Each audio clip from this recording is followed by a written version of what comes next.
बारिश अब धीरे धीरे तेज होने लगी थी। ठाकुर साहब मजे से गोभी का पराठा खा रहे थे। रामू पूरी लगन से तवे पर पराठा सेक रहा था, जिसकी सुगंध चारों तरफ फैल रही थी।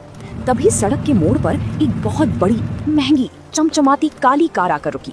कार के बोनट से धुआं निकल रहा था। कार में से एक बेहद रईस, सूट बूट पहने आदमी उतरा।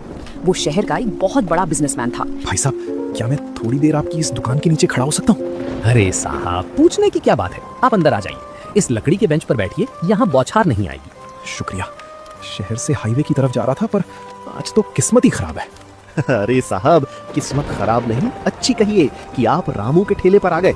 इस पूरे इलाके में इसके जैसा पराठा और इसके जैसी नीयत किसी की नहीं है। साहब, आप ठंड से कांप रहे हैं, गाड़ी सुधरने में तो समय लगेगा। तब तक आप मेरी हाथ की बनी कड़क अदरक वाली चाय और एक गर्मा गर्म गोभी का पराठा खा लीजिए, शरीर में गर्मी आ जाएगी। रामू ने तुरंत तवे पर एक बड़ा, मसालों से भरपूर गोभी का पराठा सेकने लगा। पराठे की सूंधी महक ने विक्रम की भूख को और भड़का दिया। रामू ने मिट्टी के कुल्हड़ में चाय और थाली में पराठा रखकर आदर के साथ विक्रम के सामने पेश किया। अरे वाह, ये तो लाजवाब है। मैंने दुनिया की बड़ी सी बड़ी 5 स्टार होटलों में शेफ के हाथ का खाना खाया है, लेकिन इस सादे पराठे में जो स्वाद और सुकून है, वो कहीं नहीं मिला। धन्यवाद साहब, स्वाद तो बस आपकी भूख का है। गोभी सुबह ही अपने खेत से तोड़ी थी और मसाले मेरी पत्नी घर पर सिलबट्टे पर खुद पीसती है। देखा साहब, रामू कम कमाता है, लेकिन कभी किसी के स्वास्थ्य के साथ खिलवाड़ नहीं करता। यही इसकी ईमानदारी है। वाकई आज के जमाने में ऐसी ईमानदारी मिलना नामुमकिन है। रामू भाई, तुम सच में एक हीरा हो। बारिश अब और तेज हो गई थी। बड़े बिजनेसमैन विक्रम सिंघानिया रामू के हाथ का दूसरा पराठा खा रहे थे।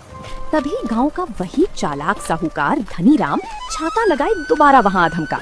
उसकी नजर सड़क पर खड़ी उस आलीशान बड़ी गाड़ी पर पड़ी और फिर उसने सूट बूट पहने विक्रम सिंघानिया को रामू के ठेले पर बैठे देखा। धनीराम के दिमाग में तुरंत लालच की घंटी बजी। वो रामू को किनारे ले गया और तभी जबान में फुसफुसाने लगा। अरे वो रामू, होश में आ। देख नहीं रहा कौन बैठा है तेरी खटिया पर? शहर का कोई बहुत बड़ा आदमी लगता है। गाड़ी देख इसकी, अभी भी इसे 20 रुपए का पराठा खिला रहा है।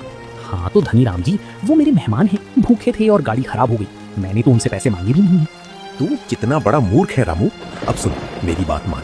अभी जा और उनसे कह कि जो आप खा रहे हो वो स्पेशल वीआईपी पराठा है और इसके 500 रुपए लगेंगे। ऐसा रईस आदमी 500 क्या 5000 भी हंसकर दे देगा। जो पैसे मिलेंगे उसमें से आधा मेरा और आधा तेरा। धनीराम जी, अपनी ये बेईमानी की पट्टी किसी और को पढ़ाइए। रामू के ठेले पर पराठे की कीमत इंसान देखकर नहीं बदलती। जो कीमत गांव के गरीब मजदूर के लिए है, वही इस साहब के लिए भी है।